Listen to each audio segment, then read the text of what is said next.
Lawyers of Reddit, what were you amazed to discover was legal/illegal when you were still a student? There was a case in Britain where an RAF commander told his men his wife was into kinky sex. They all participated in raping her. The courts said if the men thought she was consenting, they couldn't be found guilty. They were found guilty, but the husband wasn't guilty because a husband couldn't be guilty of raping his wife. https://n.wikipedia.org/wiki/dpp/_v/_morgan https://n.wikipedia.org/wiki/dpp_v_morgan. Marital rape was only outlawed in the early 90s in the UK with the precedent set by RVR. It's pretty insane and disgusting. Back in the day, people thought the worst part of rape was the damage to a woman's social standing for having sex out of wedlock. Not being ashamed to have sex before marriage is a relatively recent cultural development. In the past, not being a virgin bride dramatically reduced women's chances of marrying. When there were limited to no career opportunities for women, this left them with a very bleak future.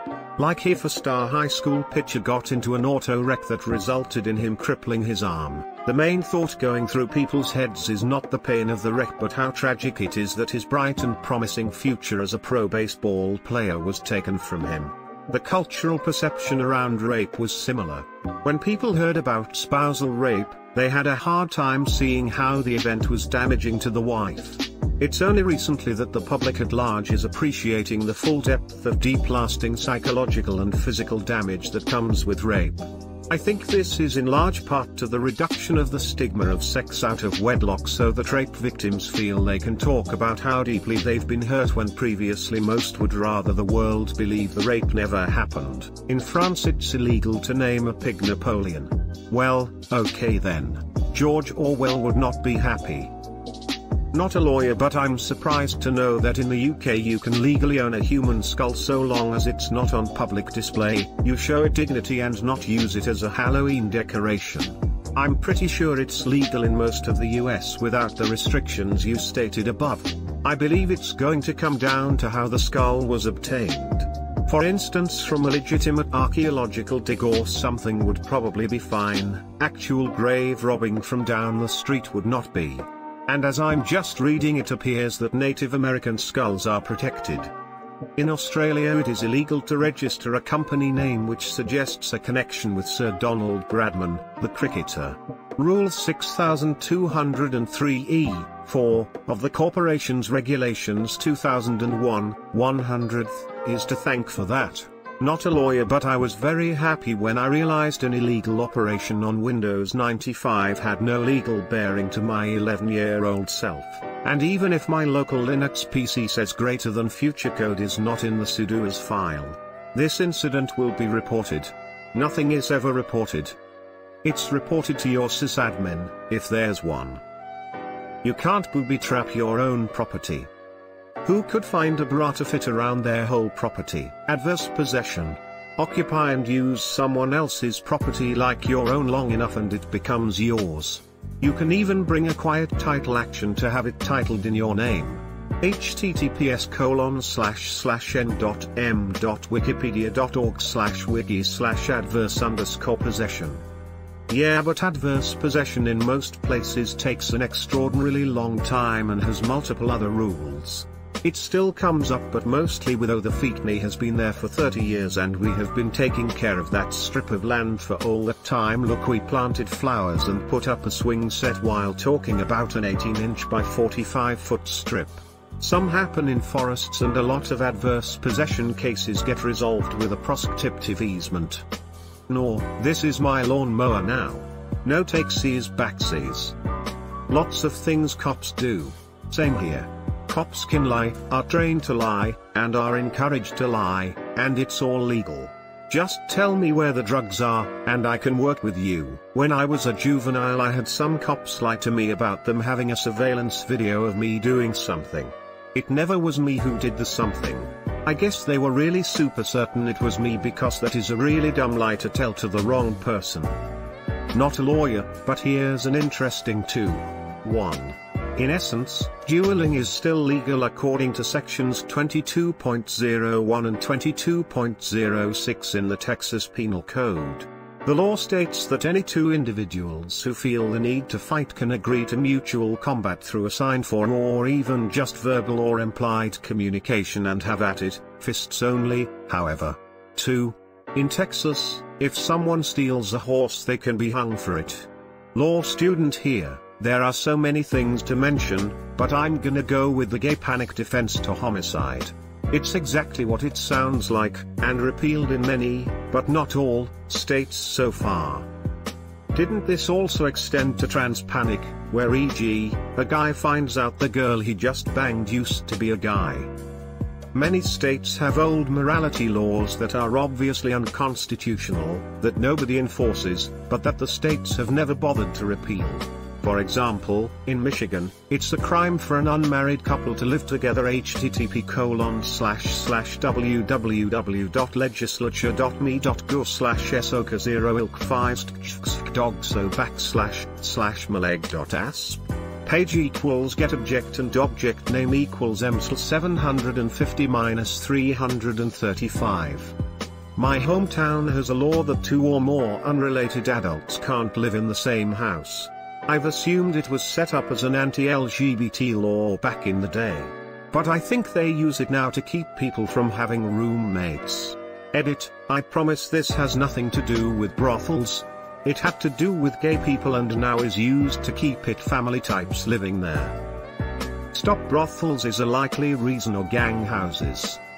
I grew up thinking forever, even after being admitted, that you could not have open alcohol in the car. NSW state you can and drink it if you're not the driver. Wasn't a student, but I learned that it is actually legal to mispronounce Arkansas, in Arkansas. America explain. Why is this Kansas but this is not Arkansas?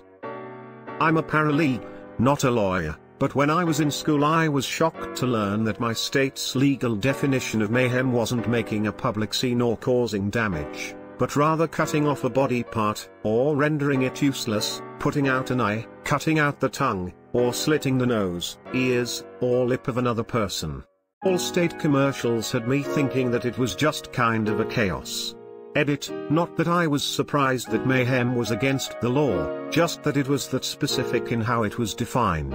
That's the normal legal definition of mayhem, which comes from as far back as the 1600s, when it was generally confined to limbs, as opposed to eyes or ears, for example. It gradually expanded to include any kind of intentional maiming.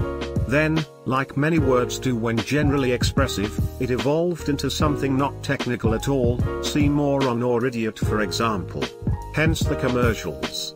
But the legal sense is the origin, and it is quite common to see mayhem laws in many places' criminal codes. Not a law student, but one thing I've always found interesting is the difference between burglary and breaking and entering. The only difference is that burglary happens at night. The time of day that you commit the crime decides which charge they bring against you. It's been common law for centuries that breaking into someone's house at night is a more heinous crime, with bigger punishments, than doing it in broad daylight. Yes, not a law student is correct. In England, paying for sex so long as the prostitute is over 18 and not forced is legal. Everything surrounding prostitution is not.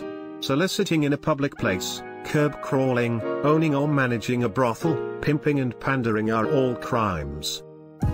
Making prostitution illegal makes it harder for human trafficking victims to get help. Making everything surrounding prostitution illegal makes it easier to bust traffickers. In Canada, it is illegal to frighten the Queen.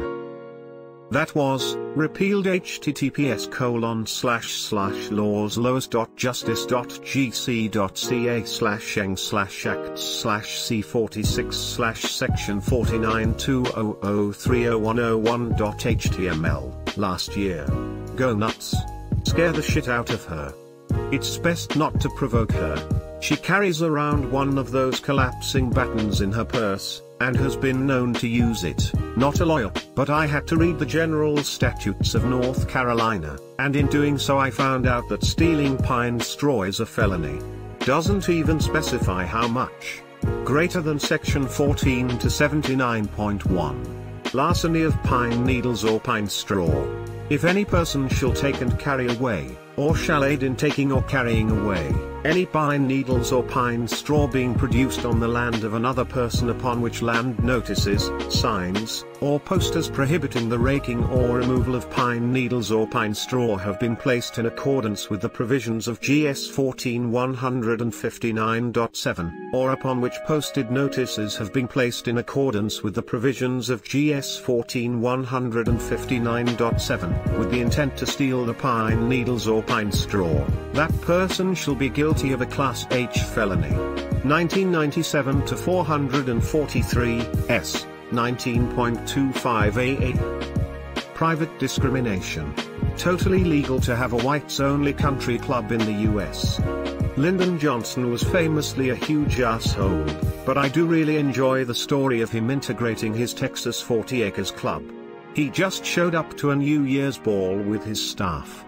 One of them, his secretary, was black, and he walked in arm with her, effectively daring anyone to say anything. People talked, but nobody had the courage to walk up to the goddamn President of the United States and call him out for it, and so the club quietly repealed its segregation policy. He had a huge penis so he could get away with it. Children's rights in regards to their property. If your parents bought you something, and gave it to you, it's yours. It is not theirs to take away, and if they do, that is considered theft, and can be tried for it. Not a lawyer but. During my 2 liters year, SCOTUS Landmark Texas v. Lawrence ruling came down. Google it. That is when I learned that up to that point, it was illegal in Texas for consenting adults to have gay sex in the privacy of their own home, and you will get arrested for it. Blew my mind that we still had anti-liberty laws like that being enforced. The public saw it as legalizing gay sex, but it was much larger than that. It reaffirmed that a right to privacy exists in the Constitution even though it is an enumerated right. An enumerated meaning nowhere does it explicitly say in the Constitution that there is a right to privacy. It is a right that the courts have inferred from enumerated rights, in this case the right to due process under the 14th Amendment. Pretty sure North Carolina has some anti-sodomy laws, possibly anti-fellatio laws as well.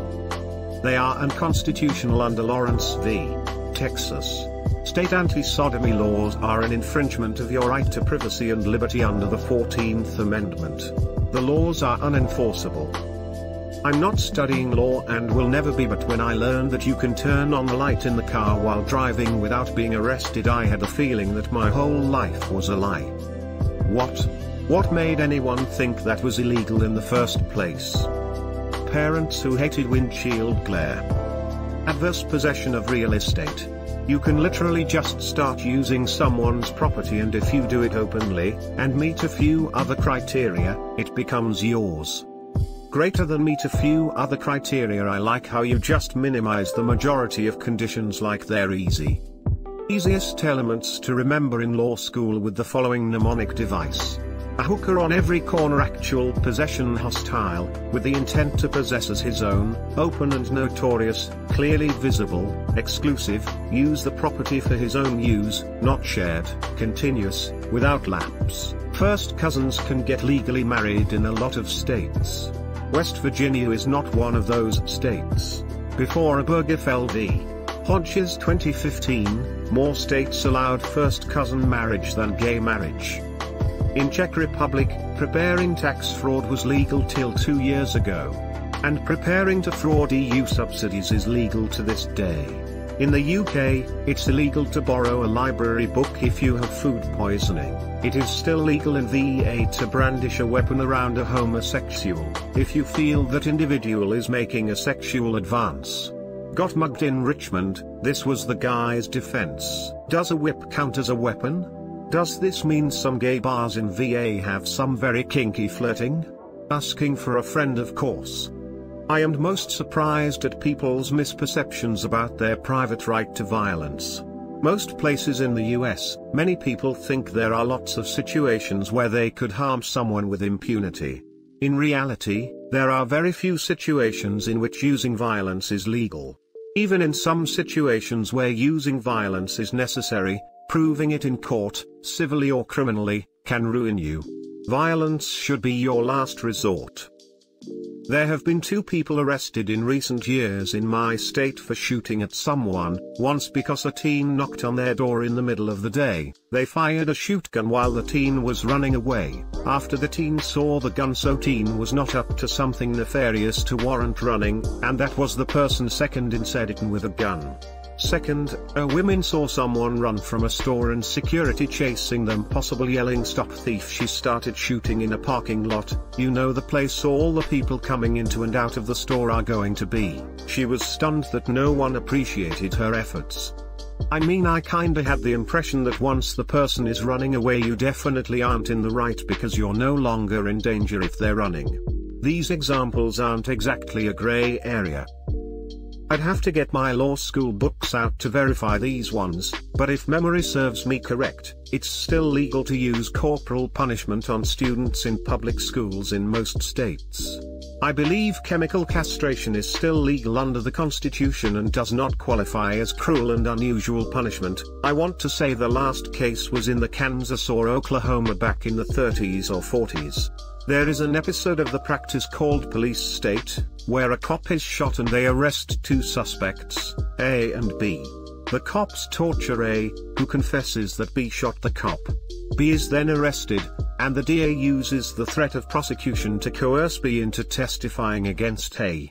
If I remember correctly, this evidence would be admissible in court and would not qualify as fruit of the poisonous tree for some very arcane reason that I can't remember right now. It may have been that there was a break in the branch, but I'd have to go down that rabbit hole again.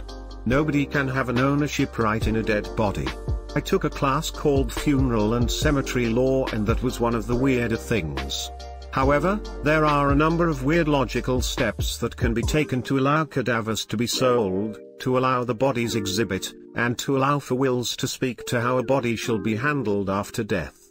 I'm sure I have others, but those are the ones that come to mind right now. Talk to me.